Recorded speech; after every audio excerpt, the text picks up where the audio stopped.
إن الحمد لله نحمده ونستعينه ونستغفره ونعوذ بالله من شرور أنفسنا ومن سيئات أعمالنا من يهده الله فلا مضل له ومن يضلل فلا هادي له وأشهد أن لا إله إلا الله وحده لا شريك له وأشهد أن محمدا عبده ورسوله صلى الله تعالى عليه وعلى آله وصحبه وسلم تسليما كثيرا أما بعد فأعوذ بالله من الشيطان الرجيم وإلهكم إله واحد لا إله إلا هو الرحمن الرحيم।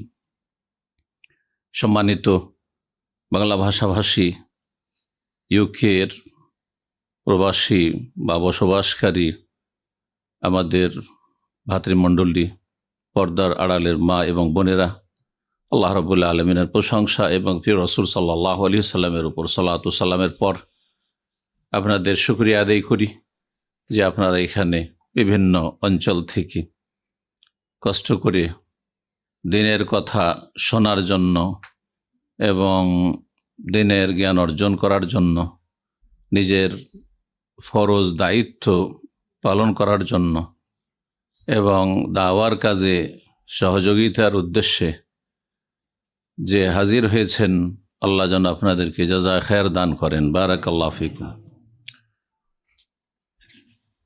এবং যেসব দায়িত্বশীলরা রয়েছেন, এই মসজিদের কর্মকর্তা রয়েছেন, যারা এই মসজিদে আমাদের এই দাওয়ার কাজ করার সুযোগ করে দিয়েছেন এবং সার্বিক সহযোগিতা করেছেন, যেখানে স্তরের ভাইরা বোনেরা, আল্লাহ তাদের উত্তম প্রতিদান দান করুন, নেক আমালগুলি কবুল করুন এবং আল্লাহ রাব্বুল ভুল ত্রুটি আমাদের সকলের মাফ করুন এবং ভালো পথে, জান্নাতের পথে আমাদের চলার তৌফিক দান করেন। আলোচনার বিষয়বস্তু আপনাদের মসজিদে দারুল হাদিস, আপনারা নিশ্চয় জানেন, তা হচ্ছে ইসলামের সবচেয়ে গুরুত্বপূর্ণ বিষয়, তাওহীদের গুরুত্ব। তাওহীদ, ওয়াহাদা ইউওয়াহিদু তাওহীদান, আল্লাহর একত্ব, আল্লাহর একত্ব প্রতিষ্ঠা করা অন্তরে বিশ্বাস এবং স্বীকৃতির মাধ্যমে, কথায় কাজে শাহাদাতের মাধ্যমে এবং অঙ্গ প্রত্যঙ্গে সার্বিক জীবনে আমলের মাধ্যমে যাবতীয় নেয়ামত একমাত্র আল্লাহ রাব্বুল আলামিনের সন্তুষ্টির জন্য সেগুলিকে নিয়োজিত করা এবং সেই ক্ষেত্রে ব্যয় করা, কোরবানি করা। এমনকি ধন সম্পদ আল্লাহ দিয়েছেন, তাতেও তাওহীদ ভিত্তিক আমাদের আল্লাহর সন্তুষ্টির আশা থাকতে হবে, তাহলে আমাদের সমস্ত নিয়ামত কাজে আসবে। জি, এই জন্য যে সমস্ত ইবাদত রয়েছে তার একটি গুরুত্বপূর্ণ ইবাদত হচ্ছে আর্থিক ইবাদত। তাহলে অর্থ সম্পদ যা কিছু দিয়েছেন সেই ক্ষেত্রেও তাওহীদ প্রতিষ্ঠা হইতে হবে। জি, তাওহীদ এমন একটি গুরুত্বপূর্ণ বিষয় যে কোরআনে কারীমের শুরু থেকে শেষ পর্যন্ত মূল বিষয়বস্তুই হচ্ছে তাওহীদ আর তাওহীদ। কিন্তু তাওহীদের বিষয়টি অনেকে না বোঝার কারণে, কারণ আমাদের সমাজের মানুষরা তাওহীদের সাথে পরিচিতি তাদের খুবই কম, তাওহীদ সম্পর্কে তাদের জ্ঞানের বড়ই শোচনীয়তা, আর তাওহীদ পরিপন্থী কথা শুনতে শুনতে শিরকের কথা, বেদাতের কথা আর কিসসা কাহিনী, কারামতের নামে শিরকিয়াত, এসব কথা শুনে শুনে এত খারাপ অভ্যাস হয়ে গেছে যা তাদের সম্পর্কে সূরা জুমারে যেমন আল্লাহ রাব্বুল বলেছেন যে ওয়াইযা যুকিরাল্লাযীনা মিন দুনিহি ইযা হুম ইস্তাবশিরুন, আল্লাহ ছাড়া অন্যের কথা যদি বয়ান করা হয়, বড় বড় কিসসা কাহিনী বয়ান করা হচ্ছে যেগুলি সরাসরি ইসলাম পরিপন্থী, তাতে বড়ই খুশি, সুবহানাল্লাহ পড়তে আছে, বলছে সুবহানাল্লাহ, কিন্তু আলোচনা চলছে গায়রুল্লাহর। জি, সুবহানাল্লাহর অর্থও বুঝে না। আল্লাহ পাক পবিত্র, তাহলে শিরক থেকে সুবহানাহু ওয়া তাআলা আম্মা ইউশরিকুন, শিরক থেকে পাক পবিত্র ঘোষণা করলেন না, তো কি সুবহানাল্লাহ পড়ছেন? এদিকে শিরকি কিসসা কাহিনী শোনানো হচ্ছে আর আপনি সুবহানাল্লাহ পাঠ করছেন দিনের জ্ঞান না থাকার কারণে। দিনের মাসলা মাসাইলের মেলা জ্ঞান আছে, কিছু ভুল আছে, কিছু সহিও আছে, কিন্তু আছে। উজু সম্পর্ক জ্ঞান আছে, সালাত সম্পর্ক জ্ঞান আছে, হ্যাঁ, ভুল সহির সাথে মেশানো, আর অন্যান্য ইবাদত বন্দেগী, হালাল হারাম, এগুলোর যথেষ্ট জ্ঞান আছে আমাদের বাংলা ভাষী মুসলিম সমাজের। কিন্তু তৌহিদ সম্পর্কে জ্ঞানের বড়ই অভাব রয়েছে, যার ফলে এক শ্রেণীর সাধারণ মানুষ নয়, মাদ্রাসা পড়ুয়াদের কাছ থেকে শোনা যায় যে এত তৌহিদ তৌহিদ করে, কোথায় তৌহিদ আছে? সুবহানাল্লাহ। তারা কোরআনে কারীম বুঝেও না, বোঝারও চেষ্টা করে না। কারণ কোরআনে কারীম সম্পর্কে তাদের ধারণা তেলাওয়াত করলে আর হাফেজ বানালে আর হাফেজ হলেই আর বেশি বেশি খতম করলেই ব্যাস কোরআনের হক আদায় হয়ে গেল। অথচ সূরাতুল ফাতিহা থেকে সূরা নাস পর্যন্ত তাওহীদের বিভিন্ন দিক রয়েছে। তাতে আল্লাহর একত্ব, সার্বিক দিক থেকে একত্বের কথায় আলোচনা করা হয়েছে। শেষখানে ইমাম ইবনুল কাইয়িম রাহিমাহুল্লাহর কথা বর্ণনা করব সময় হলে, যে কোরআনে কারীম পুরোটাই তৌহিদ আর তৌহিদ। কিভাবে সেটা? যদি তাতে অন্য মাসলা মাসাইলও থাকে, তাতেও তৌহিদ রয়েছে। তাতে জান্নাতের কথা, জাহান্নামের কথা থাকে, তবুও তাতে তৌহিদের কথা রয়েছে। জান্নাত কার জন্য? মুশরিকদের জন্য, বহুত্ববাদীর জন্য, না মুওয়াহিদিনের জন্য, তৌহিদ প্রতিষ্ঠাকারীদের জন্য? তাহলে জান্নাতের আলোচনা মানে তৌহিদের কথাই। তৌহিদ ঠিক থাকলে জান্নাত, আর তৌহিদে ভেজাল থাকলে জাহান্নাম। জি, সমস্ত ইবাদত আছে, সমস্ত ভালো কাজ আছে। অনেক অমুসলিম জনকল্যাণমূলক কাজ করছে, অনেক নাস্তিক জনকল্যাণমূলক কাজ করছে, অনেক মাজারে সিজদা করছে, তারা বেশ দান সাদকা করছে, অনেক কল্যাণমূলক কাজ করছে। বলুন এগুলোর ফলাফল কি? আমেলাতুন নাসিবা তাসলা নারান হামিয়া।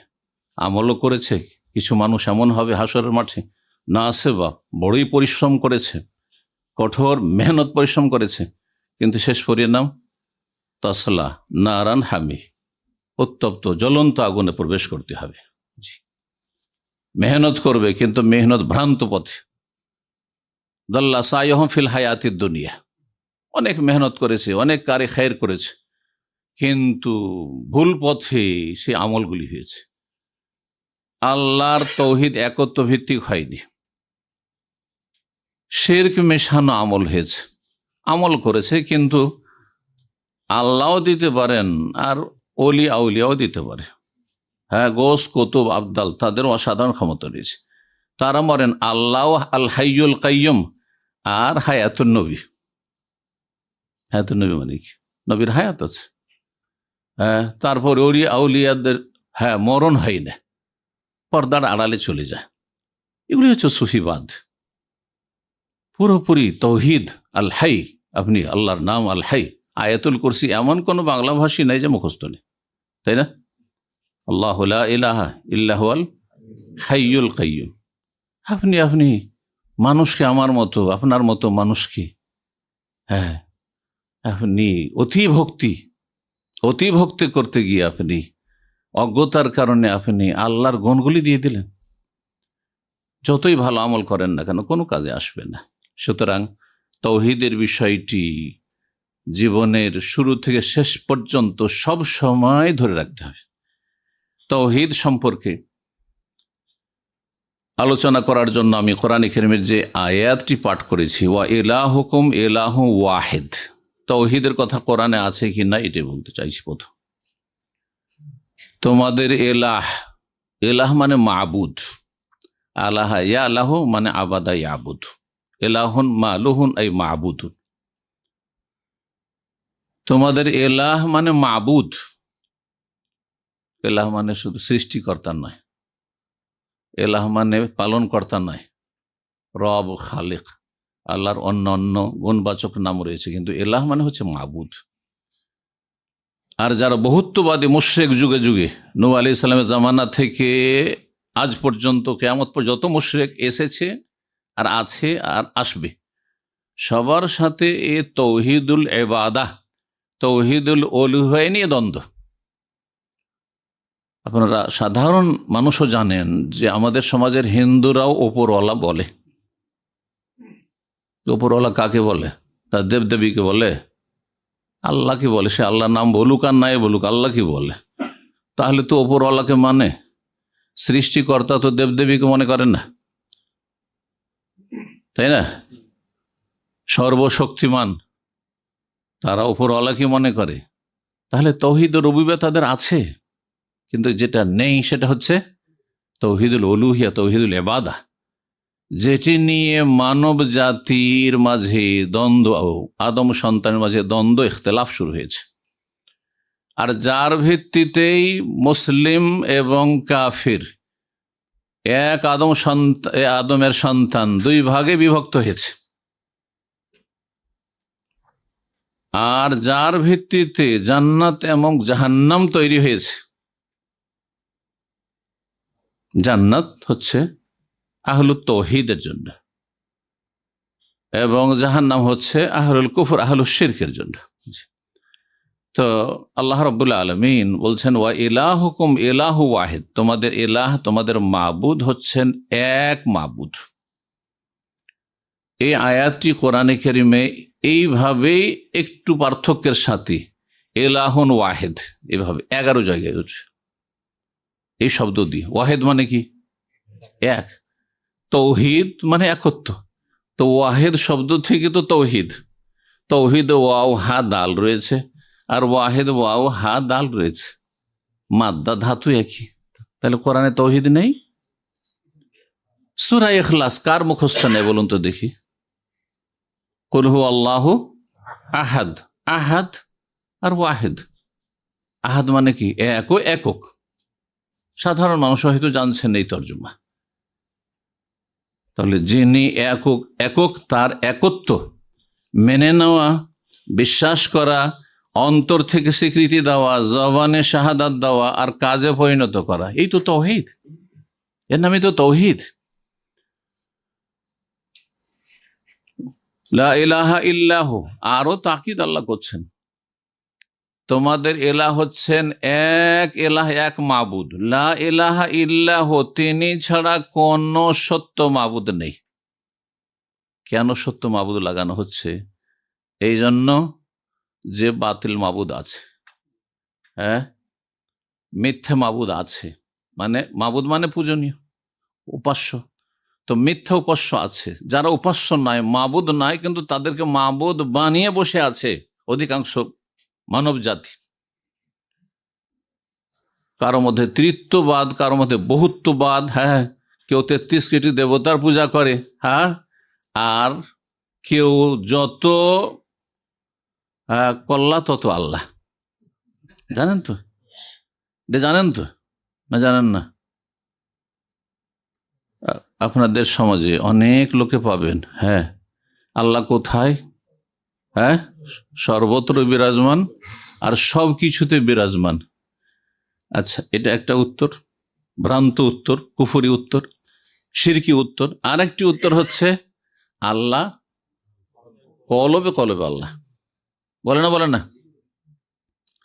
আমি এক সময় এক নতুন ব্যক্তি এসছে, জানার শিক্ষিত মানুষ, আর আমার দার্সে বসছে প্রথম, অনেক আগে 2005-এর দিকে।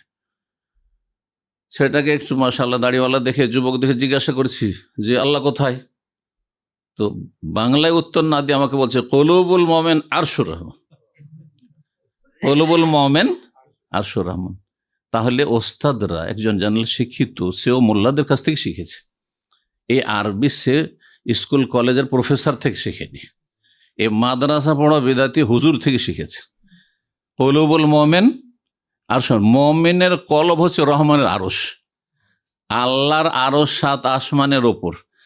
আর হ্যাঁ, তারপরে আল্লাহ রাব্বুল আলামিন সমস্ত সৃষ্টির ঊর্ধ্বে, হ্যাঁ। আর সেই আল্লাহকে এই কলবে একবারে সীমিত করে দিল। সুবহানাল্লাহ, কত কলব! এখানে যত লোক আছে সবার আলাদা আলাদা কলব আছে কিনা? তাহলে প্রত্যেক কলবে আল্লাহ আছেন, তো হলো না? যত কল্লা তত আল্লাহ, মানে যত মানুষ তত আল্লাহ।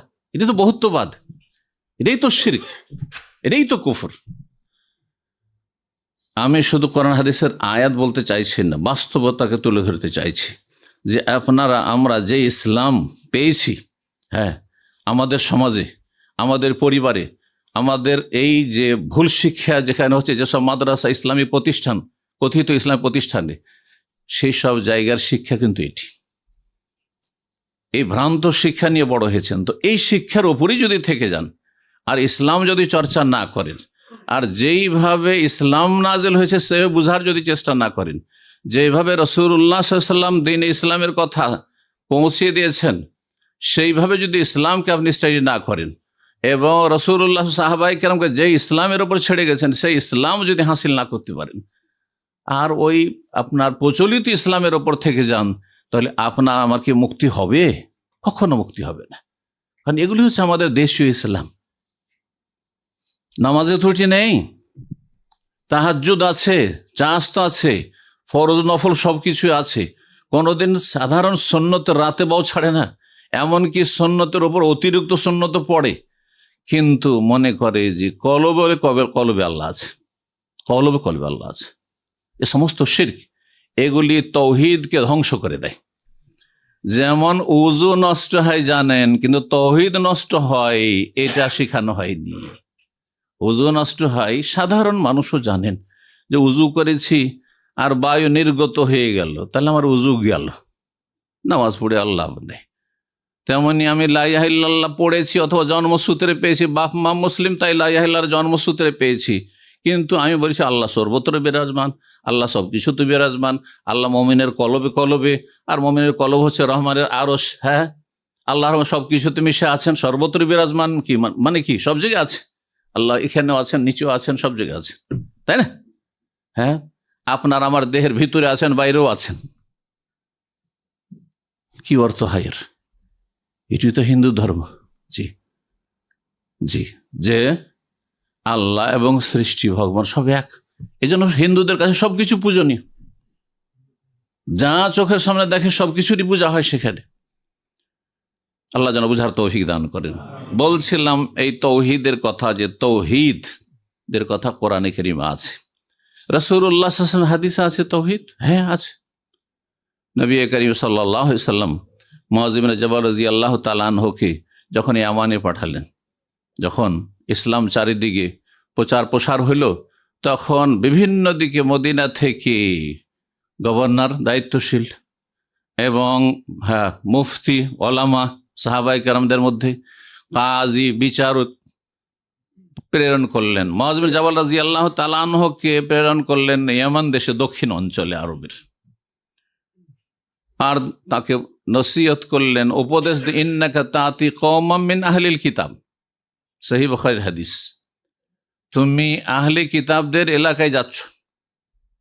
কারণ ইয়ামানে তখন ইহুদিরা বসবাস করত, আর ইয়ামান মানে আরবের দক্ষিণ অঞ্চল, যদি নাজরানও তাতে সামিল করা হয়, কারণ সেটাও দক্ষিণ অঞ্চলে, সেখানে খ্রিস্টানও বসবাস করত, নাসারা নাজরান। সিরাতুন নবী থেকে প্রমাণ পাওয়া যায়। সুতরাং নবী করিম সাল্লাল্লাহু আলাইহি ওয়াসাল্লাম আহলি কিতাব, ইহুদি খ্রিস্টানদেরকে আহলি কিতাব বলা হয়। তুমি যাচ্ছ আহলি কিতাবদের কাছে, তারা একেবারে অজ্ঞ না, মুশরিক পত্তলিকদের মতো, তারা ধর্ম সম্পর্কে কিছু না নলেজ রাখে, কিন্তু ভ্রান্ত ধর্ম। আল্লাহর জায়গায় তিন আল্লাহ করে ফেলেছে, বিভিন্ন শিরক কুফরিতে লিপ্ত হয়েছে, কিন্তু তাদের ধর্ম সম্পর্কে, আসমানি কিতাব সম্পর্কে একটা সাধারণ একটা জ্ঞান আছে, তাওরাত ইনজিল সম্পর্কে। সুতরাং যারা জ্ঞানী মানুষ, তাদের সাথে কথা বললে চিন্তা করে কথা বলতে হয়। আর সাদা সিধা মানুষ, অশিক্ষিত মানুষ, তাদেরকে একটু উৎসাহিত করলেন, ওয়াজ নসিহত করলেন, একটু জাহান্নামের ভয় দেখালেন, একটু কবরে আযাবের ভয় দেখালেন, অতি কাজ চলে, তারহিব দিয়ে কাজ চলে। কিন্তু শিক্ষিত মানুষের সাথে কথা বললে আরো কিছু লাগবে। সচেতন করেছেন রাসূলুল্লাহ সাল্লাল্লাহু আলাইহি ওয়াসাল্লাম মুআয বিন জাবালকে। সুতরাং তুমি প্রথম যে কাজটি বা যেই কথাটি তাদের সামনে পেশ করো, ফালিয়াকুন আউওয়ালা মা তাদউহুম ইলাইহি, সুতরাং সর্বপ্রথম যেই বিষয়টির দিকে তুমি দাওয়াত দেবে, দাওয়াতের মুখ্য বিষয়, প্রথম বিষয় যেটি হবে সেটি হচ্ছে ইলা আন ইউয়াহিদুল্লাহ। সহিহ বুখারীর শেষ দিকে এই হাদিসটি রয়েছে। সহিহ বুখারীর শেষ চ্যাপ্টার হচ্ছে কিতাবুত তাওহীদ। ইমাম বুখারী রাহিমাহুল্লাহর যুগেও তাহলে তাওহীদের চর্চা কত হয়েছে, যে তিনি কিতাব শেষ করছেন কি দিয়ে? তাওহীদ দিয়ে। আর শুরু করেছেন কি দিয়ে? কে বলতে পারেন? ঈমান বড় চ্যাপ্টার ওহির, কারণ ওহি ছাড়া ঈমান আর তৌহিদ কিছু জানা যায় না, সেজন্য ওহি দিয়ে বড় সূক্ষ্ম তার গবেষণা, যে ওহি ছাড়া ঈমান, তৌহিদ, সালাত, সিয়াম, যাকাত কিছুই জানার উপায় নেই। আমাদের জানার উৎসই হচ্ছে ওহি, আর কোরআন সুন্নাহ হচ্ছে ওহি। সুতরাং কিতাবুল ওহি দিয়ে শুরু করেছেন, ছোট্ট একটি পর্ব, আর তারপরে বড় পর্ব হচ্ছে কিতাবুল ঈমান। তাহলে ঈমান দিয়ে শুরু করেছেন আর কিতাব সমাপ্ত করেছেন তৌহিদ দিয়ে। তো সেই কিতাবুত তৌহিদের একটি হাদিস, ইল্লা আন ইউআহিদুল্লাহ, প্রথম তাদেরকে ডাকবে সেই জাতিকে, আহলে কিতাবকে, ইহুদি এবং খ্রিস্টানদেরকে আল্লাহর তৌহিদের দিকে। ইউআহিদুল্লাহ মানে আল্লাহর তৌহিদ যাতে করে তারা প্রতিষ্ঠা করে, ইউআহিদুল্লাহ। যেহেতু হাদিসের ক্ষেত্রে রেওয়ায়াত বিল মানা জায়েজ রয়েছে, যারা হাদিস সম্পর্কে কিছুটা জ্ঞান রাখেন, রেওয়ায়াত বিল আলফাজ যদি হুবহু নবী সাল্লাল্লাহু আলাইহি ওয়াসাল্লাম যে শব্দটি বলেছেন সেই শব্দটি যদি বলতে পারেন কোন সাহাবী, তাহলে সবচেয়ে বেস্ট। কিন্তু মুহাদ্দিসিনে কেরাম অনুমতি দিয়েছেন যদি অর্থ পাল্টে না যায় বা অর্থে পার্থক্য না হয়ে যায়, সেই অর্থই যদি বহন করে, তাহলে আপনি ভাবটা প্রকাশ করতে পারেন, শব্দ বলা জরুরি নয়, যাতে করে হাদিসগুলির সংরক্ষণ হয়। নাহলে অনেকে হয়তো শব্দটা ভুলে গেছেন, সেজন্য আর ভয়ে হাদিসটাই বলবেন না, তো আমাদের কাছে হাদিসটাই পৌঁছিত না। এই জন্য রিওয়ায়াত বিল মানা মুহাদ্দিসিন কেরামদের কাছে জায়েজ রয়েছে। এই জন্য অন্যান্য হাদিসগুলি তো রয়েছে, ফালিয়াকুন আউওয়ালা মা তাদউম ইলাইহি শাহাদাতু আল্লা ইলাহা ইল্লাল্লাহ, ফালিয়াকুন আউওয়ালা মা তাদউম ইলাইহি শাহাদাতু আল্লা ইলাহা ইল্লাল্লাহ ওয়া আন্নী মুহাম্মাদুর রাসূলুল্লাহ। সর্বপ্রথম দাওয়াত দিবে লা ইলাহা ইল্লাল্লাহর শাহাদাতের দিকে, আর মুহাম্মদ সাল্লাল্লাহু আলাইহি ওয়াসাল্লাম আল্লাহর রাসূল। তো লা ইলাহা ইল্লাল্লাহ শাহাদাত মানে কি? জি, আগে বাতিলকে না করো আর তারপরে হককে প্রতিষ্ঠা করো। যালিকা বিআন্নাল্লাহ হুয়াল হক, যেহেতু আল্লাহ হচ্ছেন চিরসত্য, সত্য মাবুদ, ওয়া আন্না মা ইয়াদউনা মিন দুনিহি আল বাতিল, আর আল্লাহ ছাড়া অন্য যাকেই আহ্বান করুক না কেন এক শ্রেণীর মানুষরা, তা হচ্ছে মিথ্যে, তা হচ্ছে বাতিল, তা হক না, তা সত্য না, তা অসত্য। তাহলে আল্লাহ রাব্বুল আলামিনের দ্বীন সত্য, আল্লাহ রাব্বুল আলামিনের কিতাব সত্য, আল্লাহ রাব্বুল রাসূল সত্য, আল্লাহ রাব্বুল আলামিনের যা কিছু তিনি ইরশাদ করেছেন, যা কিছু ওহী নাযিল তা সত্য। তো আল্লাহ রাব্বুল আলামিনের তৌহিদ হচ্ছে সত্য, আর আল্লাহ রাব্বুল তৌহিদ পরিপন্থী হচ্ছে শিরক, তৌহিদ পরিপন্থী হচ্ছে কুফর, তৌহিদ পরিপন্থী হচ্ছে বড় নেফাক, বড় কুফরি, বড় শিরক, আর তার সাথে ছোট শিরক, ছোট কুফরি, ছোট নেফাক, এগুলো থেকে যদি বেঁচে থাকে তাহলে সেই ব্যক্তি নিরাপদ। সে বর্ডারের কাছে গেল না, যেখানে রিস্ক, ঝুঁকি রয়েছে। তো এখন কয়েকটি পয়েন্ট আমার আলোচনা শেষ করি, কথা লম্বা না করে। হচ্ছে তৌহিদ এত গুরুত্বপূর্ণ বিষয়, যে বিষয়টি হচ্ছে সর্বপ্রথম ফরজ কাজ। আপনাকে আমাকে যদি জিজ্ঞাসা করা হয় যে আমাদের ওপর সর্বপ্রথম ফরজ কি, তাহলে এই উত্তর দেবেন না যে 5 টাইম নামাজ, এ কথা বলবেন না যে বাপ মায়ের সেবা, এ কথা বলবেন না যে স্বামীর সেবা করা মহিলার জন্য, এ কথা বলবেন না যে ছেলে মেয়েদের হক আদায় করা, কিছুই না। কি? তৌহিদ। কারণ তৌহিদ বিহীন যদি আপনি বাপ মায়ের সেবা করেন, দুনিয়ায় কিছু দিয়ে আল্লাহ বিদায় করে দেবেন, তাড়িয়ে দেবেন, আখিরাতে কিছুই দেবেন না। তৌহিদ বিহীন যদি আপনি স্ত্রীর হক আদায় করে, ছেলে মেয়ের হক আদায় করেন, স্ত্রী যদি স্বামীর হক আদায় করে, ছেলে মেয়েদের পরিচর্যা আর তরবিয়ত করে, তাহলে দুনিয়ায় কিছু দিয়ে দেবেন। কারণ আল্লাহ রাব্বুল কারো মেহনতকে ব্যর্থ করেন না। ইন্না লা নুদিউ আজরা মান আহসানা আমালা, আল্লাহ কোরআনে কারীমে ইরশাদ করছেন, কোন ব্যক্তি ভালো কাজ করলে তার পারিশ্রমিক আমি নষ্ট করি না, কিন্তু আখিরাতে পাওয়ার জন্য শর্ত হচ্ছে তৌহিদ।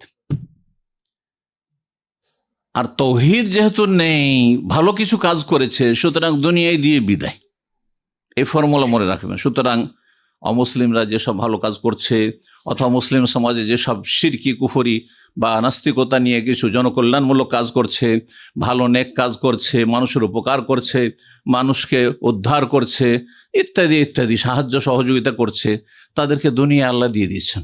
দুনিয়ার নেতৃত্ব, দুনিয়ার ধন সম্পদ, দুনিয়ার খ্যাতি, আর দুনিয়ার সুস্থতা, আর দুনিয়ার আরো কিছু, এইগুলো দিয়ে বিদায়। আপনি শুধু দুনিয়ায় 50-60 বছরই যদি চান, তাহলে এই শিরক বেদাতের জীবনযাপন করেন, কিন্তু আখেরাতে কিছুই পাবেন না।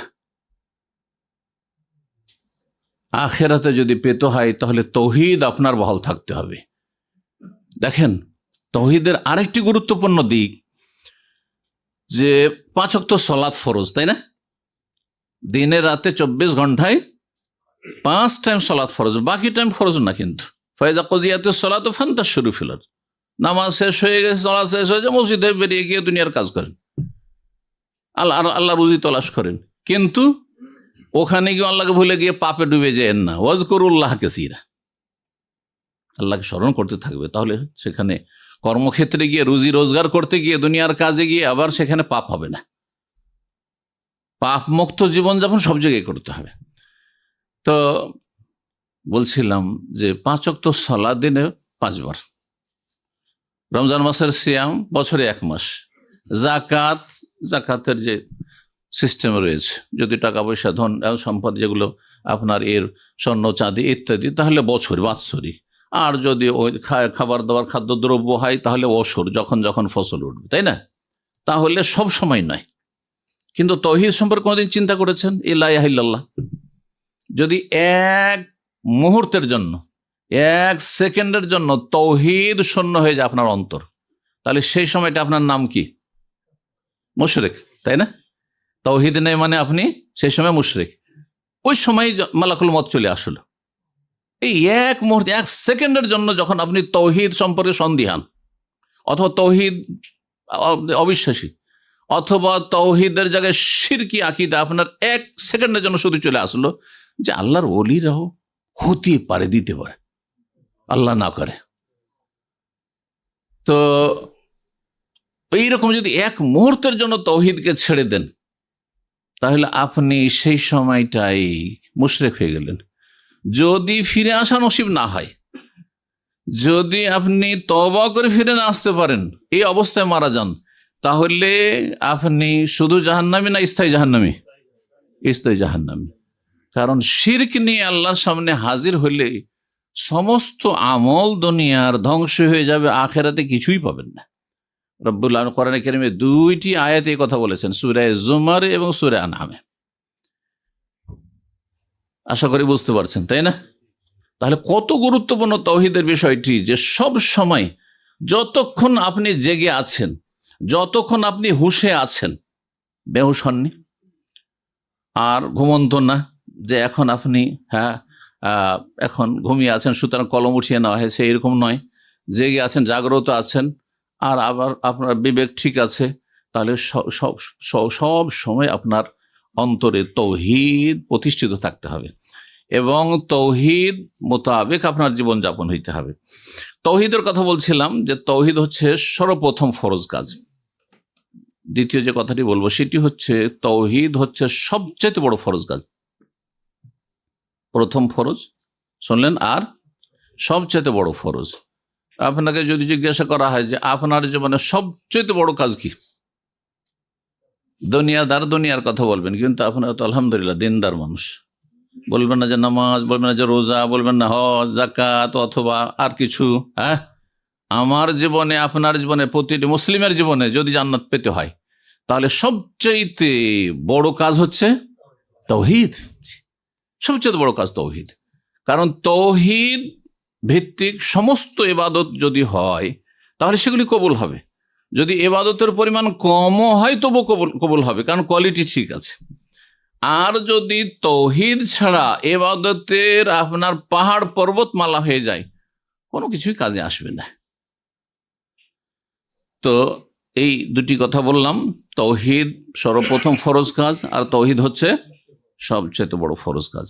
তাওহীদ এমন একটি গুরুত্বপূর্ণ বিষয় যে তাওহীদ প্রতিষ্ঠার জন্য সমস্ত মানুষ এবং জিনকে সৃষ্টি করা হয়েছে। আর মানুষ জিন ছাড়া পৃথিবীতে যা কিছু সৃষ্টি করা হয়েছে এ মানব জাতির খেদমতের জন্য, হ্যাঁ, তাদের উপকারের জন্য, তাদের স্বার্থে সৃষ্টি করা হয়েছে। কোরআনে এই কথাগুলি আছে না নেই? খালাকাল্লাকুম মাহফিল আরদে জামিয়া, আল্লাহ বলছেন হে মানব, পৃথিবীতে যা আছে সব তোমাদের স্বার্থে তৈরি করা হয়েছে, সৃষ্টি করা হয়েছে। আসমান জমিন হোক, জমি জায়গা হোক, আর ফসল হোক, আর খনিজ সম্পদ হোক, আর যা কিছু হোক না কেন, পশু পাখি হোক, হ্যাঁ, হালাল হোক আর হারাম হোক, হ্যাঁ, যা কিছু হোক, পৃথিবীতে যা আছে তোমাদের স্বার্থে। সেটা আমি বুঝি আর না বুঝি, অনেক সময় যেগুলি আপনার জন্য ক্ষতিকর, বুঝতে পারছেন না যে এটা আমার আবার কি স্বার্থ আছে, সাপ বিচ্ছুতে আমার কি স্বার্থ আছে, হিংস্র পশুতে আমার কি স্বার্থ আছে, কিন্তু আল্লাহ সেটি জানেন, হেকমা আল্লাহ রাব্বুল জানেন। খালাকাল্লাকুম মাহফিল আরদে জামিয়া, যা কিছু পৃথিবীর সৃষ্টি করা হয়েছে তা হে মানব জাতি তোমাদের কল্যাণের জন্য, তোমাদের স্বার্থে সৃষ্টি করা হয়েছে। আর মানব জাতিকে আল্লাহ বলছেন সূরা যার, ওমা খালাকতুল জিন্না ওয়াল ইনসা ইল্লা লিয়াবুদুন, আমি মানুষ এবং জিনকে সৃষ্টি করেছি, শুধু সৃষ্টি করেছি ইতিবাচক, কথাটি বুঝুন। যদি আগে না করে তারপরে হ্যাঁ করেন তাহলে তাতে বিষয়টির গুরুত্ব তাকিদ আরো বেশি বেড়ে যায়। যদি বলি যে কেউ ভালো নেই, শুধুমাত্র এই লোক, তার মানে বিষয়টি কত গুরুত্বপূর্ণ, এই লোকের ভালো হওয়াটি কত গুরুত্বপূর্ণ, যে এত খারাপ যে কেউ ভালো নয়, একমাত্র এই। ঠিক এই ভঙ্গিমাতে রব্বুল আলামিন ইরশাদ করেছেন, ওমা খালাকতুল জিন্না ওয়াল ইনস, আমি জিন মানুষকে সৃষ্টি করিনি একমাত্র ইল্লা, কিসের জন্য? লিয়াবুদুন, আমার ইবাদতের জন্য। আমার ইবাদতের জন্য। ইবাদত কাকে বলে? ইবাদত মানে এই নয় যে 5 ওয়াক্ত সালাত পড়লেন আর তারপরে মোনাজাতের সময় ইয়া গাউস মাদাদ বললেন, এটা ইবাদত হলো না শিরক হলো?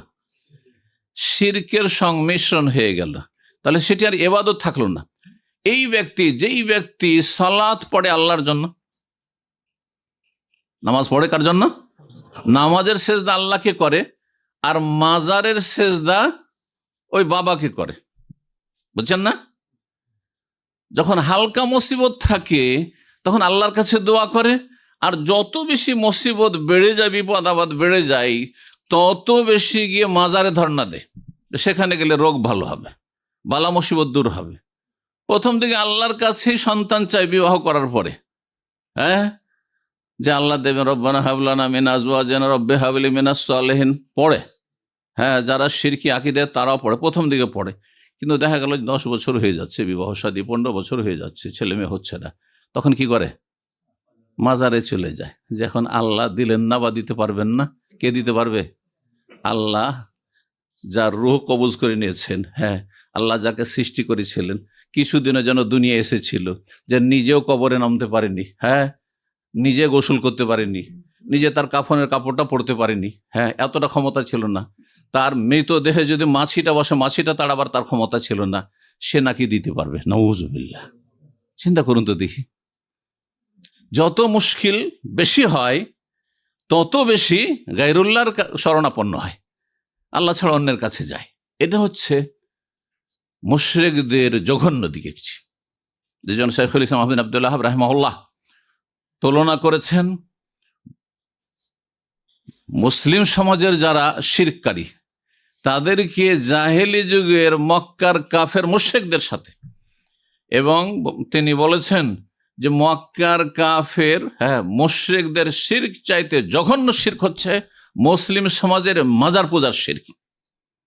দুই দিক থেকে তিনি বলেছেন, দুই দিক থেকে। কারো জানা আছে? একটি দিক এটি বললাম, সেটা হচ্ছে হালকা মুসিবত থাকলে আল্লাহকে ডাকে, আর মুসিবত বেশি বাড়লে, হ্যাঁ, তখন আল্লাহ ছাড়া অন্যকে ডাকে। এটা একটা জঘন্য দিক। এটা কারা করে? হ্যাঁ, এই মুসলিম সমাজের যারা মাজারপন্থী মুশরিক, যারা বহুত্ববাদী, যারা পক্ষান্তরে মক্কার কাফেররা কি করতো? কোরআনে স্পষ্ট করা হয়েছে, যখন হালকা মুসিবত থাকতো, হ্যাঁ, তখন তারা দেবদেবীকে ডাকতো। এর উল্টো, হ্যাঁ, কি করতো? দেবদেবীকে ডাকতো, লাত উজ্জা মানাত হোবাল এগুলোকে ডাকতো। কিন্তু ফাইজা রাকিবুল ফিল ফুলক, যখন তারা পানি জাহাজে চাপতো আর দেখলো যে এমন ঝড় তুফান উঠেছে যে আর বাঁচবো না, আর আমাদের এই সব দেবী রক্ষা করতে পারবে না, আল্লাহ বলছেন দাউল্লাহ মুখলিসিন আলাহুদ্দিন, তখন এক আল্লাহকে ডাকতো তারা, দাউল্লাহ আল্লাহকে ডাকতো, মুখলিসিন খুলুসিয়াতের সাথে, নির্ভেজাল করে আল্লাহর জন্য আনুগত্যকে, দিনকে আল্লাহর জন্য নিখুঁত নির্ভেজাল করে দিত। তারপরে আল্লাহ নায়াতে বলছেন যে যখন তারা আবার স্থলে চলে যেত, নদী পার হয়ে গেছে, হ্যাঁ, তখন আল্লাহ বলছে আল্লাহ তো আমার আর দরকার নেই। হ্যাঁ, কি করতো? ইজাহুম বিরাব্বিহিম ইউশরিকুন, তখন শিরক করা শুরু করত। তাহলে সুখের সময় শিরক করত মক্কার মুশরিকরা, আর বেশি দুঃখ হলে তখন তৌহিদের দিকে ফিরে আসতো, আল্লাহর দিকে ফিরে আসতো। আর বর্তমান যুগের যারা শিরকি আকীদায় মুসলিম সমাজের বিশ্বাসী, শিরকি কর্মকাণ্ডে জড়িত, তারা কিন্তু এটা করে না, তার বিপরীত করে, তাই না? তাহলে কারা বেশি জঘন্য, কাদের শিরকটা বেশি জঘন্য? চিন্তা করুন তো দেখি। আর একটি বিষয় চিন্তা করেন, তিনি কি বলেছেন? আর একটি বিষয়, সেটা হচ্ছে যে মক্কার কাফের মুশরিকরা পূজা করত ওই সব দেবদেবীর, হ্যাঁ, যারা এক সময় ভালো মানুষ ছিল, নেক মানুষ ছিল, রেজালুন সলেহীন, নূহ আলাইহিস সালামের যুগেও তারা সলেহীন ছিল, ভালো মানুষ ছিল। আর এইসব লাত উজ্জা মানাত বলা হচ্ছে যে এরা ভালো মানুষ ছিল, ভালো ছিল, কোন যুগে ভালো মানুষ ছিল, মারা গেছে, তখন এদের পূজা শুরু হয়েছে। তাহলে এরা ভালোদের পূজা করত। আর যারা মুসলিম সমাজের শিরক করে তারা, হ্যাঁ, এমন এমন ব্যক্তির পূজা করে যে বলতো যে আমার নামাজ ফরজ নেই, নবী রাসূলদের নামাজ ফরজ ছিল, তাদের নামাজ ফরজ নেই। শুনেছেন না? শোনেননি? কারণ তারা ইয়াকিনের পর্যায়ে পৌঁছে গেছে, মানে ফানাফিল্লা হয়ে গেছে। মক্কা পৌঁছে যাওয়ার পরে প্লেনের প্রয়োজন আছে, এগুলো যুক্তি তাদের, এই যুক্তিতে তারা মুক্তি খুঁজছে। মক্কা পৌঁছে গেছে, আর ফ্লাইটের কি প্রয়োজন? ফ্লাইট লাগবে, দূরে আছেন সেই জন্য, তাই না? বাহন লাগবে দূরে থাকলে। বলছে আল্লাহতে একাকার হয়ে গেছে, ফানা লয় হয়ে গেছে, সুতরাং তারপর আবার নামাজ রোজা কিসের? নামাজ রোজা হচ্ছে আপনার বাহনের মতো, মাধ্যমের মতো। সুতরাং আল্লাহতে যখন পৌঁছেই গেছে, একবার ফানাই হয়ে গেছে, বিলীন হয়ে গেছে, তাহলে আর নামাজ রোজা কিছু নেই তাদের। যার ফলে তারা গোসল করেন না, যার ফলে তারা নাপাক হয়ে থাকে, আর তাদের চুলে জটা বেঁধে যায়, আর তারপরে গাঁজাও খায়, আর এসব মারা যায়, তখন মাজার তৈরি হয়। তাহলে তাদের ভালো মানুষেরও মাজার আছে, আর এরকম অসৎ লোকদের মাজার আছে। শুধু তাই নয়, বরং পশু পাখিরও মাজার আছে, পশু পাখিরও মাজার আছে। আমার এক ওস্তাদ ছিলেন, উর্দু ভাষী, দেওবন্দের ফারিক ছিলেন উনি, তো আর খুব বড় আলেম ছিলেন এক সময়। তার কাছে আমি নাসাই পড়েছিলাম, নাসাই। তো তিনি বলতেন যে পাকিস্তানে এক মাজার আছে, রাগ করবেন না কেউ, কোনো দেশের কথা যদি চলে আসে কথা প্রসঙ্গে, তো বলছেন যে সেই মাজারের নাম হচ্ছে কুত্তা শাহ কা মাজার। সে মাজারের নাম হচ্ছে কুত্তা, মানে কি? কুকুর। আচ্ছা, শাহ ওর সাথে লাগিয়ে দিল, শাহ, কারণ শাহ মানে রাজা হয়। তো দুনিয়ার রাজা, যারা রাজা, আর আখেরাতের রাজা হচ্ছে ওলি আউলিয়া গোস কুতুবেরা, আব্দুল কাদের জিলানী, খাজা মঈনুদ্দিন চিশতি, শাহজালাল, শাহপুরান, বোস্তামি, হ্যাঁ, এগুলি হচ্ছে এদের শাহ। বুঝতে পারছেন? জি, এই জন্য তো শাহজালাল, শাহপুরান, ওর তো রাজা ছিল না, তো শাহ নাম কোথেকে আসলো? হ্যাঁ, শাহ তো হচ্ছেন, হ্যাঁ, আপনার শাহ আলমগীর, হ্যাঁ, বাবর, হ্যাঁ, আকবর, এগুলো হচ্ছে শাহ। শাহ মানে রাজা, বাদশাহ। তো যাই হোক, ফার্সি শব্দ। কি বলছেন? কুত্তা শাহ কা মাজার। রহস্য কি? বলছে যে একজন পীরে কামেল ছিলেন, উনি মারা গেলেন, ওনার তো মাজার হইল, কিন্তু সে একটা কুকুরকে খুব ভালোবাসত। হ্যাঁ, কুকুরকে খুব ভালোবাসত। একটা মুসলিম কুকুরকে ভালোবাসতে পারে? চিন্তা করুন তো দেখি। সাধারণ মুসলিম যদি বলে কুকুরকে ভালোবাসে, তাহলে তার ইমানে ভেজাল আছে, ইমানে ভেজাল আছে। যেখানে কুকুর বাড়িতে যদি রাখেন আর সে ট্রেন কুকুর না হয়, তাহলে হাদিস আপনাদের জানা আছে, প্রতিদিন কত করে দুই কিরাতের হাদিস আছে, এক কিরাত আছে, কুকুর যদি কাউকে কষ্ট দেয়, ঘেউ ঘেউ করে, দুই কিরাত করে নেকি মাইনাস হবে।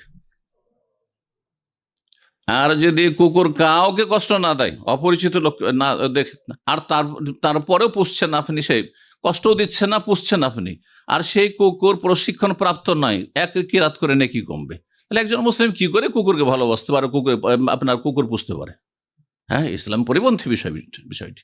যাই হোক, সে নাকি কুকুরকে ভালোবাসত আর ওলিয়ে কামেল ছিল, আর তারপরে যখন এই কুকুরটা মারা গেল, তারও মাজার তৈরি হলো, তারও, কারণ ধর্ম ব্যবসা, বিনা পুঁজির ব্যবসা, এতে পুঁজি ইনভেস্ট করতে হয় না। তো মাজার তৈরি হলো। এখন শুধু কুত্তার মাজার যদি বলে, তো কেউ তো আসবে না মাজারে, হ্যাঁ ওরসে আসবে না, হ্যাঁ মেলা জমজমাট হবে না, টাকা পয়সা কেউ দেবে না, হ্যাঁ নজরানা দেবে না, তখন তার সাথে লাগিয়ে দিল কি, শাহ লাগিয়ে দিল, কুত্তা শাহ কা মাজার। জি হ্যাঁ, আল্লাহ হেফাজত করুন।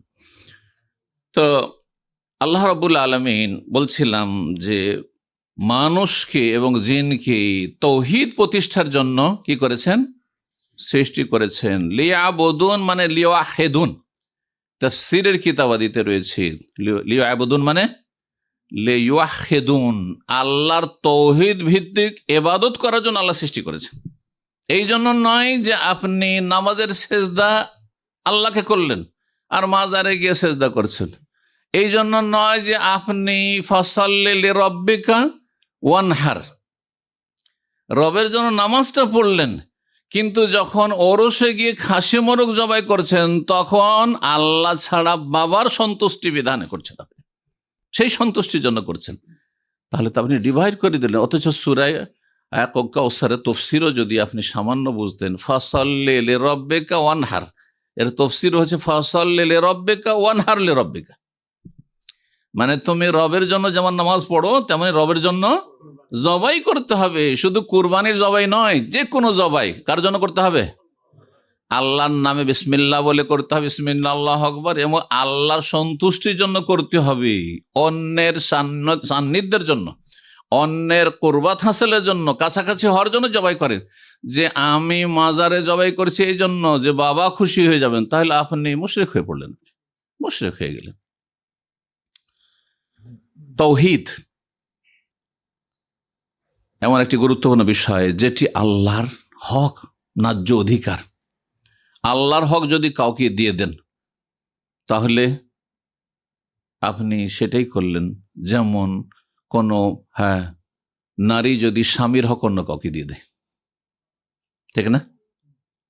কোনো মনিব, চাকর, ওয়ার্কার, কাজ করে কারো প্রতিষ্ঠানে, বেতন সেখান থেকে নেই, আর কাজ করে অন্য প্রতিষ্ঠানে, সে কত বড় খেয়ানত করলো, চিন্তা করুন তো দেখি।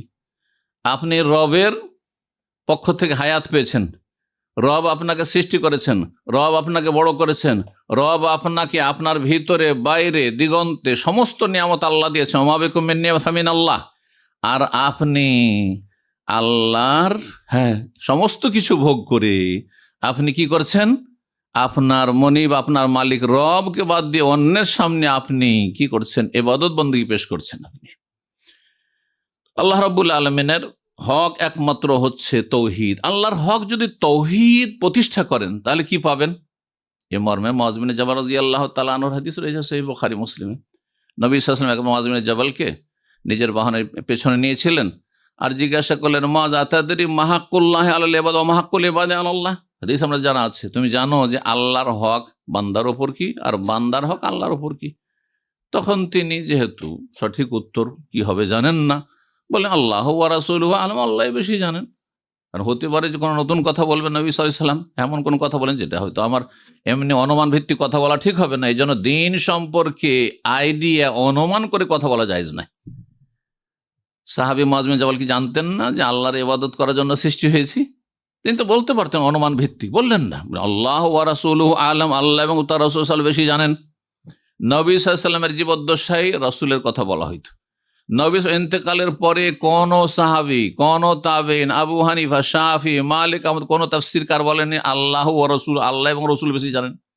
এই জন্য তাফসীর কিতাব আদিতে যখন আসবে আপনার সেসব বিচ্ছিন্ন অক্ষরগুলি, আলিফ লাম মিম, আলিফ লাম রা, তার তাফসীরে রয়েছে আল্লাহু আ'লামু বিমুরাদিহি, আল্লাহ বেশি জানেন এর উদ্দেশ্য। কোন তাফসীরকার বলেন আল্লাহ এবং রসুল বেশি জানেন, এই কথা বলেননি। সুতরাং এইরকম শিরক আমাদের সমাজে রয়েছে, তৌহিদ ভঙ্গকারী বিষয় রয়েছে। জি, যখন কাউকে জিজ্ঞাসা করছেন আপনি যে ভাই এই বিষয়টা জানেন, বলছে আল্লাহ এবং রসুল বেশি জানেন, শিরিক করে ফেললেন, আল্লাহর সাথে রসুলকে লাগিয়ে দিলেন নবী সাল্লাল্লাহু আলাইহি ওয়াসাল্লাম ইন্তেকালের পরে। এটা আকীদা পরিপন্থী বিষয়। যাই হোক, বলছিলাম যে নবী সাল্লাল্লাহু আলাইহি ওয়াসাল্লাম জিজ্ঞাসা করলেন তুমি জানো? বলেন যে আল্লাহ এবং রসুল বেশি জানেন। নবী সাল্লাল্লাহু আলাইহি ওয়াসাল্লাম বললেন হাক্কুল্লাহি আলা ইবাদিহি, বান্দার উপর আল্লাহর হক হচ্ছে আন ইয়াবুদু, আল্লাহর ইবাদত করবে, তার সাথে কোনো কিছুকে শরীক করবে না। একমাত্র আল্লাহর ইবাদত করবে, তার সাথে কোনো শরীক করবে না। তাহলে বোঝা গেল যে আল্লাহর শুধু ইবাদত করবেন আর শিরকও করবেন, চলবে না। হাও লাগবে নাও লাগবে, তাহলে তাওহীদ কায়েম হবে। বুঝছেন না? ঠিক ওই রকমই এটিকে বলা হয় তাসফিয়া আর তারবিয়া বা তাহলিয়া। আগে আপনাকে ক্লিন হইতে হবে, পরিষ্কার পরিচ্ছন্ন হইতে হবে, আর তারপরে আপনাকে সুসজ্জিত হইতে হবে। এই যে আপনারা এখানে এসেছেন ভালো একটা মজলিসে, যদি আপনি কাজে ছিলেন, হয়তো ডিউটিতে ছিলেন, এমন থাকে, বা শরীরটা ঘেমে ছিল আর শরীর থেকে গন্ধ ছড়াচ্ছে, তাহলে আপনি আগে কি করেছেন? আতর, স্প্রে মেরেছেন না আগে গোসল করেছেন? পরিষ্কার পরিচ্ছন্ন হয়েছে, তাই না? আমরা ঘামটা মুছে গোসল টোসল করি আর ক্লিন, আগে তাসফিয়া, সাফ সুতরা হয়েছেন আগে, আর তারপরে তখন একটু আতর সেন্ট লাগিয়ে নি, তারপরে সুসজ্জিত হয়েছে, তাই না? তারপরে ভালো পোশাকটা পরেছেন, ঠিক কিনা? না আগেই ভালো পোশাক পরেছেন? না, আগে ভালো পোশাক পরেননি।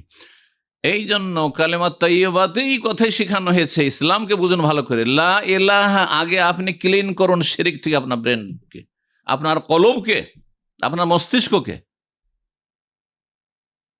ইলাহ নেই এসব, জি, দরগা দুর্গা নেই, লা ইলাহা ইল্লাল্লাহ, একমাত্র আল্লাহ রাব্বুল আলামিন হচ্ছেন সত্য মাবুদ। আগে পরিষ্কার পরিচ্ছন্ন হইতে হবে, শিরক থেকে, কুফরি থেকে, আর তারপরে তাওহীদ কায়েম করতে হবে। তো নবী সাল্লাল্লাহু আলাইহি ওয়াসাল্লাম এজন্য দুটি কথা বললেন, আইয়াবুদুহু ওয়া লা ইউশরিকু বিহি শাইআ, আল্লাহর ইবাদত করবে, তার সাথে কোনো কিছুকে শরীক করবে না। যদি এই হক আদায় করে বান্দা, ইবাদত বন্দেগী করবে, আবার এমন হইলে হবে না যে আমি মাজারেও যাই না, এসব বিশ্বাসও করি না, আমি এই পীর তন্ত্রও বিশ্বাস করি না, আর আমি নামাজও পড়ি না। যেমন অধিকাংশ মুসলিমদের অবস্থা এরকম। অধিকাংশ মুসলিম, বড় সংখ্যায় মুসলিম আছে যারা মাজারেও যায় না, কিন্তু ফরজ ওয়াজিব আদায় করেন, 5 ওয়াক্ত সালাতও পড়েন না, রমজান মাসের সিয়াম আদায় করেন না, ফরজ ওয়াজিব আদায় করেন না, তাহলে জান্নাত পাওয়া যাবে? হ্যাঁ আর না, দুটোই হইতে হবে। ইয়াবুদুহু, ইবাদত করতে হবে, 5 ওয়াক্ত সালাত পড়তে হবে, ওয়ালা ইউশরিকু বিহি শাইআ, শিরক করলে হবে না। নামাজ পড়বেন আর ডাকবেন আল্লাহকে, ইবাদতকে ভাগাভাগি করে কিছু আল্লাহকে দিবেন, কিছু আল্লাহর সৃষ্টিকে দেবেন, এটা চলবে না। যদি এই হক আদায় করে দেন, শিরক মুক্ত হয়ে গেলেন আর তাওহীদ ভিত্তিক ইবাদতবন্দি করলেন, তাহলে আল্লাহর ওপর বান্দার হক হচ্ছে আল্লাহ ইউআযিবা মান লা ইউশরিক বিহি শাইআ, আল্লাহর সাথে শিরক মুক্ত জীবন যাপন করে তাওহীদ প্রতিষ্ঠা করে কেউ যদি মারা যায়, হাজির হয়, তাহলে তাকে আল্লাহ আযাব দেবেন। কবরের আযাব দেবেন না, জাহান্নামের আযাব দেবেন না, দুনিয়ার কঠিন আযাব দেবেন না, অসহায় আল্লাহ ছেড়ে দেবেন, দুনিয়াতেও ছেড়ে দেবেন না মুমিন বান্দাকে। বালা মুসিবত পরীক্ষা হইতে পারে, কিন্তু আল্লাহ অসহায় ছেড়ে দেবেন না। তাওহীদের গুরুত্ব সম্পর্কে বেশ কিছু কথা হয়েছে, আর একটি কথা বলি, তা হচ্ছে সমস্ত নবী রাসূলকে কিসের জন্য আল্লাহ পাঠিয়েছেন? কোন চিন্তা করেছেন? কোন একজন নবী রাসূলকে আল্লাহ পাঠিয়েছেন বহুত্ববাদের শিক্ষা দিতে? বহু উপাস্য রয়েছে, আছে না? এমন কি যেসব ধর্মে বহুত্ববাদ আছে, শিরক আছে, তাদেরও মূল পুস্তকে অনেক সময় তাওহীদের কথা পাওয়া যায়। এই জন্য বেদ পুরাণেও বেশ কিছু জায়গায় শিরকের সাথে সাথে তাওহীদের কথা আছে। তাহলে তাদের যে মনীষীরা ছিল, তাদের মধ্যে তাওহীদ ছিল, কিন্তু ভেজালযুক্ত তাওহীদ ছিল। তাওহীদের ধারণা ছিল তাদেরও, কিন্তু ভেজালযুক্ত তাওহীদ ছিল। যেমন আমাদের মুসলিম সমাজে যারা মাজার ভিত্তিক ইবাদত বন্দি করে, মাজারে গিয়ে সেজদা করে, তারাও তাওহীদের কথা কিছু বলে, কিন্তু তাওহীদ মানে আপনি মূর্তি পূজা করিয়েন না, কিন্তু মাজারে সেজদা করেন, একই কাজ করেন, মাজারে করেন, কিন্তু মূর্তির সামনে করবেন না, এটাই তাদের তাওহীদ। বুঝছেন না? একজন হিন্দুদের মধ্যে সনাতনী আছে, জানেন তো? যেহেতু আমাদের দেশে হিন্দুরা বসবাস করে, সেজন্য তাদের কথা বললে আরো বুঝতে সুবিধা হবে। সনাতনী ও হিন্দু তারা নিজেদেরকে বলে। তো একজন সনাতনী তাদের ধর্মগুরু বলছে যে হিন্দুদের মাঝে আমরা যেমন, তেমনি মুসলিম সমাজে আহলে হাদিস তেমন। কি বুঝলেন? সে কিছুটা নলেজ রাখে মুসলিমদের ফিরকা সম্পর্কে। তো বলছে এর ব্যাখ্যা, এখন যারা বুঝে নিয়েছেন তো বুঝে নিয়েছেন, যারা বুঝেননি তাদের জন্য বলছে এর ব্যাখ্যা। তখন বলছে যে মুসলিম সমাজে আহলে হাদিসকে ওহাবি বলা হয়, আর কি বলা হয়, যখন তাদেরকে ওহাবি বলে গাল দেওয়া হয়। আর আমাদেরকেও হিন্দু যারা প্রতিমার পূজা করে, পুতুল পূজা করে, তারা আমাদেরকে ওই রকমই মনে করে। কথা বুঝতে পারছেন? হ্যাঁ, তো তারা মূর্তি পূজায় বিশ্বাসী নয়, সনাতনীরা মূর্তি পূজায় বিশ্বাসী নয়। যদিও তারপরে বিভ্রান্তি আছে, এর মানে না যে তারা মুমিন মুসলিম হয়ে গেছে, কারণ তারা বলে নিরাকারের পূজা করি। এটা যথেষ্ট নয়। জি হ্যাঁ, কোরআনের আলোকে আল্লাহর ইবাদতবন্দি করতে হবে। তো সমস্ত নবী রসুলকে আল্লাহ পাঠিয়েছেন কিসের জন্য? তাওহীদের জন্য, লা ইলাহা ইল্লাল্লাহ নিয়ে পাঠিয়েছেন। এই মর্মে অনেক আয়াত রয়েছে।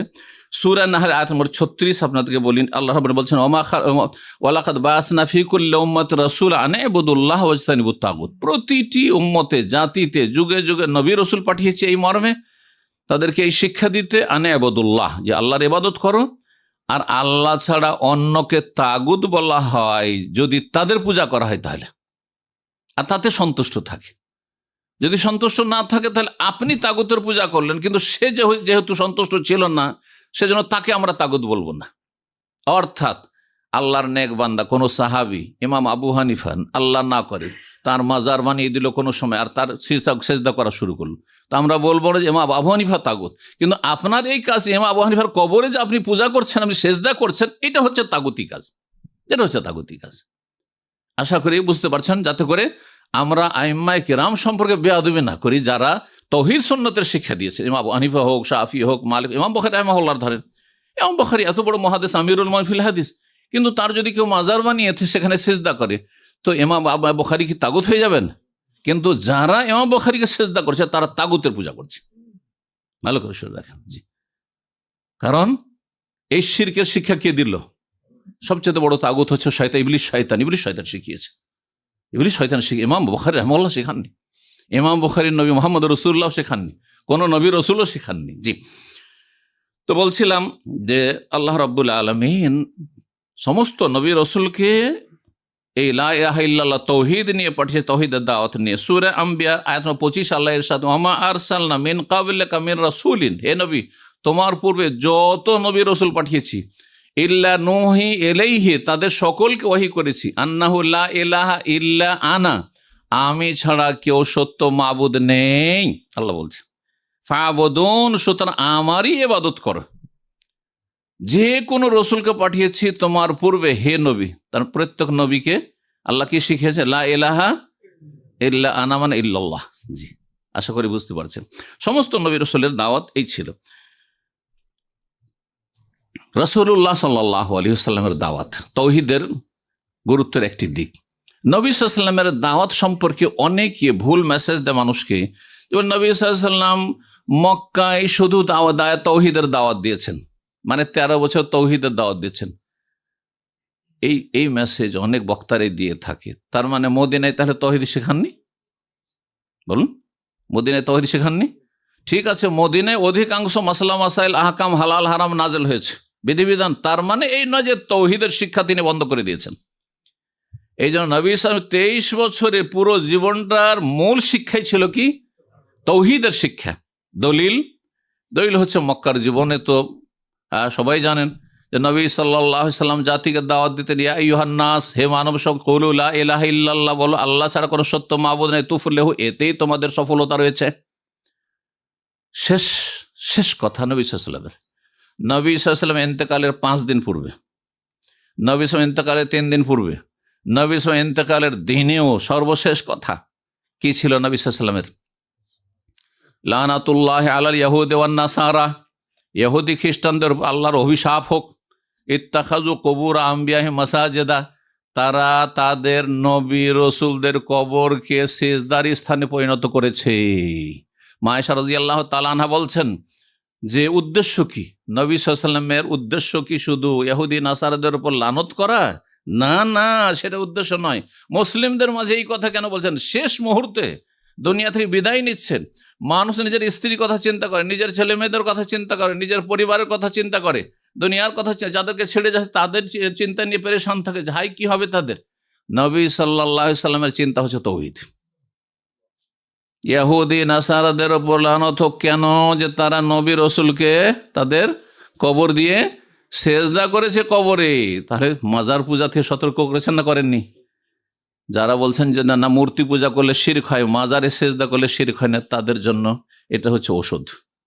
যে নবী সাল্লাল্লাহু আলাইহি ওয়াসাল্লাম বলছেন ইত্তাখাযু কবুর আম্বিয়াহিম, কবর নবীদের কবরকে সেজদার স্থানে পরিণত করে, সেজদা করতো সেই জন্য লানত তাদের উপর। মা আয়েশা বলছেন ইউহাযযিরু মা সানাউ, নবী উদ্দেশ্য ছিল ইহুদি নাসারাদের এইসব অপকর্ম থেকে সতর্ক সাবধান করা, তাদের শিরকি কর্মকাণ্ড থেকে মুসলিম জাতিকে সতর্ক সাবধান করা। তারা নবীদেরকে সেজদা করেছে, নবীদের কবরকে সেজদা করেছে। তোমরা নবীদের কবরকে সেজদা করিও না, তোমরা জিলানির কবরকে সেজদা করিও না, তোমরা চিশতির কবরকে সেজদা করিও না, তোমরা শাহপুরানে সেজদা করিও, তোমরা আটরসিতে সেজদা করিও না। হ্যাঁ জি, ইউহাযযিরু মা সানাউ, সতর্ক সাবধান করছিলেন।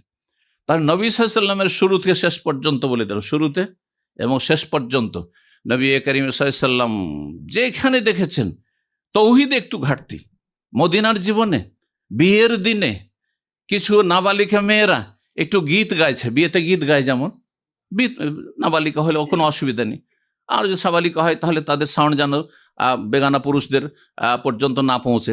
তো যাই হোক, নাবালিকা মেয়েরা জওয়ারি তারা কিছু গীত গাইছে, আর তাতে আনন্দ ফুর্তি করতে গিয়ে বলছে রফিনা নবিয়্যুন ইয়ালামু মা ফি গাদিন, আমাদের মাঝে একজন এমন নবী আছেন, অবস্থান করছেন, যিনি কালকের খবর জানেন।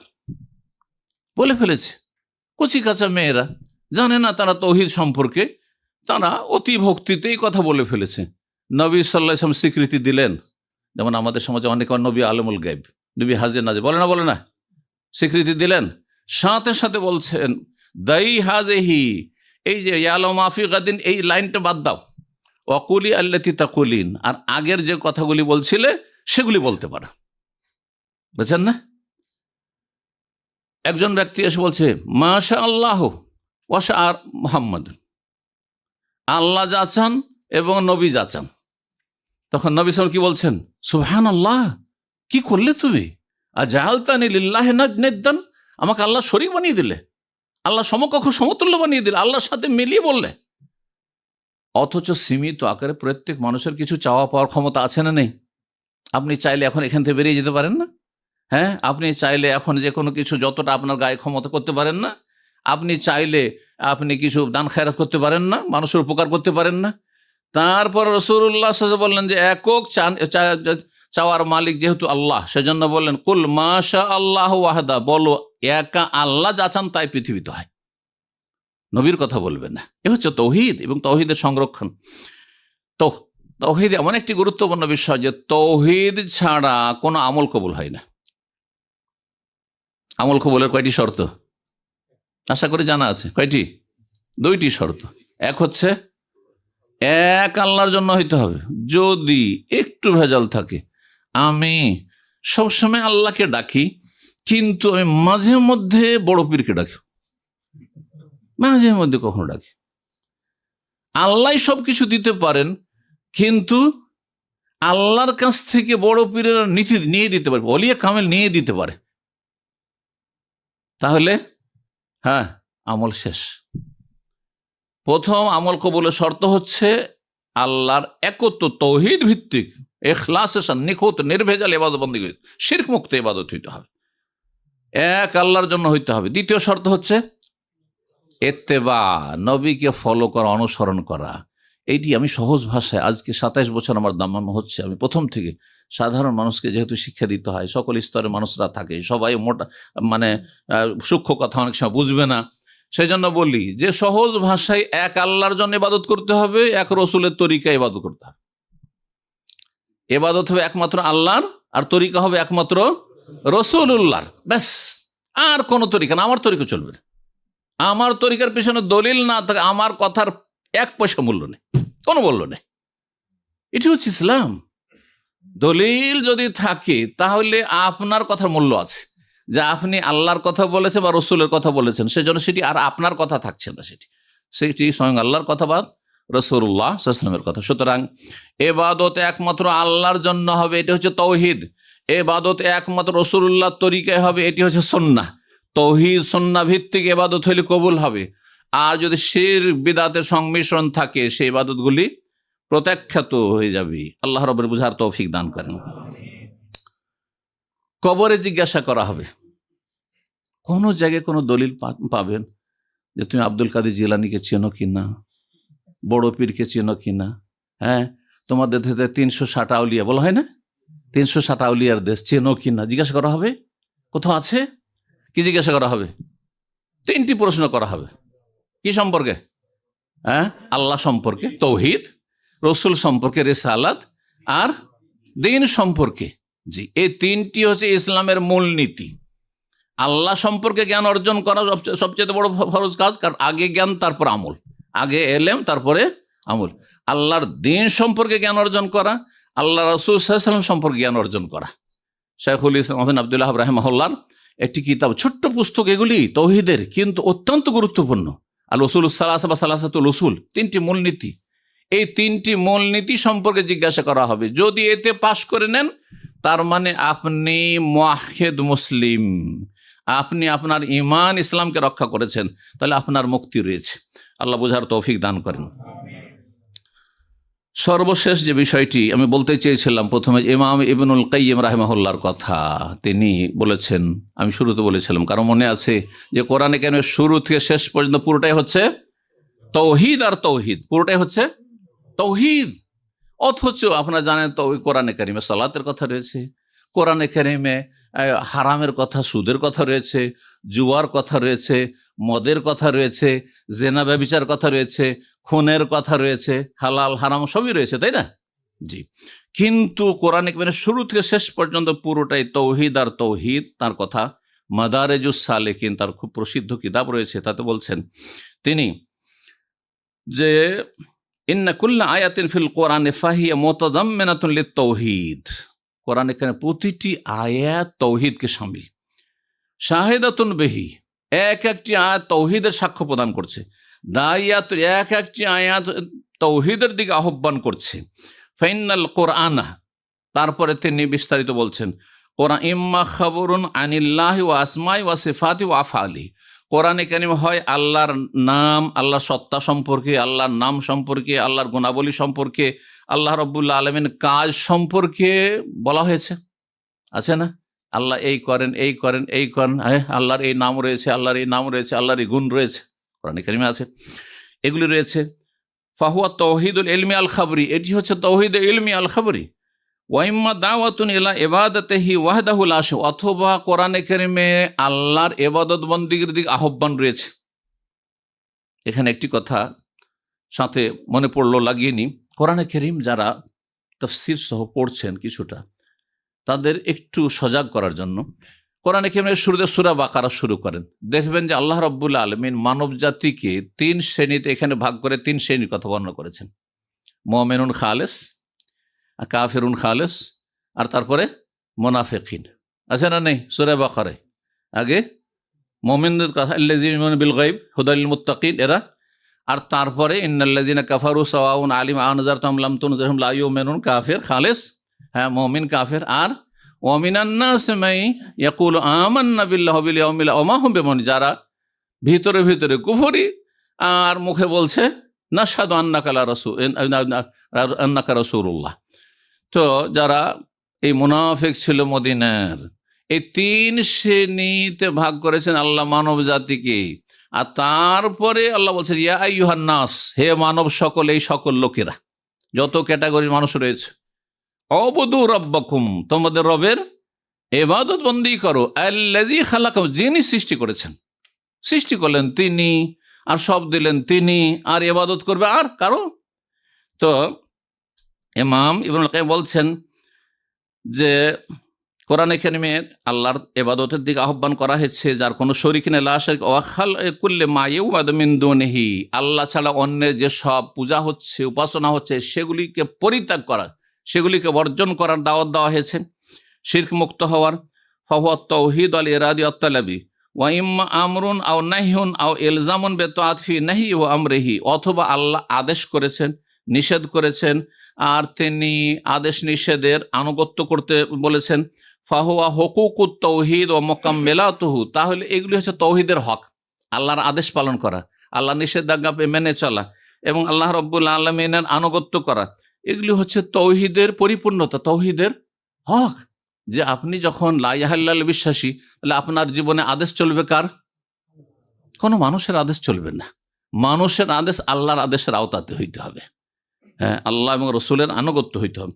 ওয়াইম্মা খাবরুন আন কারামাতিল্লাহি লিআহলি তাওহীদ ওয়া তাআতিহি, অথবা আল্লাহ যে সম্মানিত করেন, হ্যাঁ, তৌহিদ প্রতিষ্ঠাকারী মুমিন মুসলিমদের এবং যারা আল্লাহর আনুগত্যকারী তাদেরকে, তাদের কথা রয়েছে, মানে মুমিনদের কথা বলা হয়েছে, জান্নাত, তাদের জন্য জান্নাত রয়েছে। হ্যাঁ, তাদের জন্য আল্লাহর পক্ষ থেকে সুসংবাদ রয়েছে, ফালা খাউফুন আলাইহিম ওয়া লা হুম ইয়াহজানুন রয়েছে। ওয়ামা ওয়ামা বলছেন যে ওমা ফয়লা বিহি ফিদ দুনিয়া ওমা ইউকরাহুম বিহি ফিল আখিরাহ, দুনিয়াতে আল্লাহ নবী রসুলকে সম্মানিত করেছেন, বিজয়ী করেছেন, এবং আখিরাতে তাদেরকে আল্লাহ সম্মানিত করেন। ফাহুয়া জাযাউ তাওহীদিহি, কিসের বিনিময়? তৌহিদের প্রতিদান বিনিময়। ওয়া ইম্মা খাবরুন আন আহলি শিরক, অথবা কোরআনে কারিমে যারা মুশরিক বহুত্ববাদী তাদের কথা রয়েছে, ফেরাউনের কথা রয়েছে, কারুনের কথা রয়েছে, নূহ আলাইহিস সালামের যুগের মুশরিক বহুত্ববাদীদের কথা রয়েছে, নবী সাল্লাল্লাহু আলাইহি ওয়াসাল্লাম জামানা মুশরিক কাফির আবু লাহাবের কথা রয়েছে, আর কুফারদের কথা রয়েছে, ইত্যাদি ইত্যাদি। ওমা ফুইলাম ফিদ দুনিয়া মিনান নাকালি, আর দুনিয়াতে যে শাস্তি দেওয়া হয়েছে তাদেরকে, সেসব কথাবার্তা রয়েছে। আদ সামুদের কথা রয়েছে, তাই না? লূত আলাইহিস সালামের জাতির কথা রয়েছে, কেন তাদেরকে ধ্বংস করা হয়েছে। জি, তাদের সবচেয়ে বড় পাপ ছিল শিরকের পাপ, কুফরির পাপ ছিল। আর তারপর অন্যান্য পাপ যখন যোগ হয়েছে, তখন তাদের শাস্তিও আরো বৃদ্ধি পেয়েছে। ওমা ইয়াহুল্লু বিহিম ফিল উকবা মিনাল আযাব, আর যারা কাফের কুফরের অবস্থায়, শিরকের অবস্থায় মারা গেছে, তাদের যে পরিণাম হবে ভয়াবহ আখিরাতে, সেসব কথা কোরআনে কারিমে আল্লাহ বর্ণনা করেছেন, যে খালিদিনা ফিহা আবাদা, সেই জাহান্নামে চিরকাল তারা বসবাস করবে, এসব কথাবার্তা বর্ণনা করা হয়েছে। ফাহুয়া খাবরুন আম্মান খারাজা আন হুকমিত তাওহীদ, যারা তৌহিদের বিধান থেকে যারা বেরিয়ে গেছে, তাদের সম্পর্কে আল্লাহ সংবাদ দিয়েছেন যে কাফেরদের এই দুর্দশা হবে, আর মুমিনদেরকে এভাবে সম্মানিত করা হবে। তারপরে শেষখানে বলছেন ফাল কোরআন কুল্লুহু ফি তাওহীদ, তাহলে কোরআন পুরোটাই হচ্ছে তৌহিদ আর তৌহিদ। ও হুকুকুহু ওয়া জাযাহু, আল্লাহর হক, এই তৌহিদের হক, এবং আল্লাহ তৌহিদের যা যা জাযা, তৌহিদের প্রতিদান। অফি শানি শিরকি ওয়া আহলি ওয়া জাযাহিম, শিরকের কথা বর্ণনা করা হয়েছে, এবং যারা মুশরিক তাদের কথা বর্ণনা করা হয়েছে, এবং তাদের শাস্তির কথা বর্ণনা করা হয়েছে। মাদারিজুস সালিকিন 3য় খণ্ড 450 পৃষ্ঠা। ইমাম ইবনে তাইমিয়া রাহিমাহুল্লাহ বলছেন যে মানব জীবনের সবচেয়ে বড় আনন্দ হচ্ছে আল্লাহর ভালোবাসায়, যে আল্লাহকে ভালোবাসবে, এই আল্লাহর মতো করে কাউকে ভালোবাসবে না। আর মুশরিকরা কাকে ভালোবাসে? আল্লাহ রাব্বুল আলামিনের নাফরমানি হচ্ছে, তাতে তাদের মাথা ব্যথা নেই। কিন্তু যদি আপনি তাদের, হ্যাঁ, যাকে বুজুর্গ মনে করে তাকে সিজদা করছে, তার বিপরীত কোনো কিছু বলে দেন, তাহলে দেখবেন যে তারা কিয়ামত করে ফেলবে। ওয়া তাকাররাবু ইলাইহি বিমা ইউহিব্বুহু, এবং আল্লাহ রাব্বুল যা পছন্দ করে তার মাধ্যমে সান্নিধ্য লাভ করার চেষ্টা করা। ওয়ালা তাতিম্মু মাহাব্বাতুল্লাহ ইল্লা বিল ইরাদ আন কুল্লি মাহবুবিন সিওয়াহু, আর আল্লাহ রাব্বুল আলামিনের মহব্বত তখনই পরিপূর্ণতা লাভ করবে যখন আল্লাহ ছাড়া অন্য সমস্ত কিছু থেকে আপনি মুখ ফিরিয়ে নিয়ে এক আল্লাহ অভিমুখী হবেন। ওয়া হাযা হাকিকাতু লা ইলাহা ইল্লাল্লাহ, এটি হচ্ছে লা ইলাহা ইল্লাল্লাহর মর্মকথা, তাওহীদের মর্মকথা। আল্লাহ রাব্বুল আলামিন যেন আল্লাহকে ভালোবাসার তৌফিক দান করেন, আল্লাহর হক আদায় করার তৌফিক দান করেন, তৌহিদ প্রতিষ্ঠা করার তৌফিক দান করেন, সমস্ত রকমের শিরক থেকে, কুফরি থেকে, নিফাক থেকে আমাদের বেঁচে থাকার তৌফিক দান করেন। মানুষের গুনাহ তৌহিদকে দুর্বল করে দেয়, এই কথাটি বলে শেষ করছি। সুতরাং আমাদের জীবন থেকে গুনাহকে দূর করার চেষ্টা করতে হবে, পাপকে দূর করার চেষ্টা করতে হবে। পাপ যেন আগামীতে না হয়, গুনাহ না হয়। আর যেই গুনাহ হয়ে গেছে অথবা অনিচ্ছাকৃত হয়ে যাচ্ছে বা হয়েই গেল হঠাৎ করে, তাহলে সাথে সাথে তওবা ইস্তেগফারের মাধ্যমে সেই গুনাহকে মুছে ফেলতে হবে, যাতে আমাদের তৌহিদ যেন, তৌহিদ দুর্বল না হয়ে যায়। আল্লাহ রাব্বুল আলামিন যেন আমাদের বুঝার তৌফিক দান করেন, আমলের তৌফিক দান করেন, সংশোধনের তৌফিক দান করেন, লা ইলাহা ইল্লাল্লাহ প্রতিষ্ঠার তৌফিক দান করেন। এবং লা ইলাহা ইল্লাল্লাহর যারা অনুসারী এবং ঈমানদার আম্বিয়া, রসুলগণ, সিদ্দিকিন, শুহাদা, তাদের সাথে আমাদের হাসর করেন, জান্নাতুল ফিরদৌস দান করেন, জাহান্নামের আযাব থেকে রক্ষা করেন। ওয়া জাযাকুমুল্লাহু খাইরান ওয়া সাল্লাল্লাহু ওয়া সাল্লাম আলা নবিয়িনা মুহাম্মদ ওয়া আলা আলিহি ওয়া সাহবিহি আজমাইন।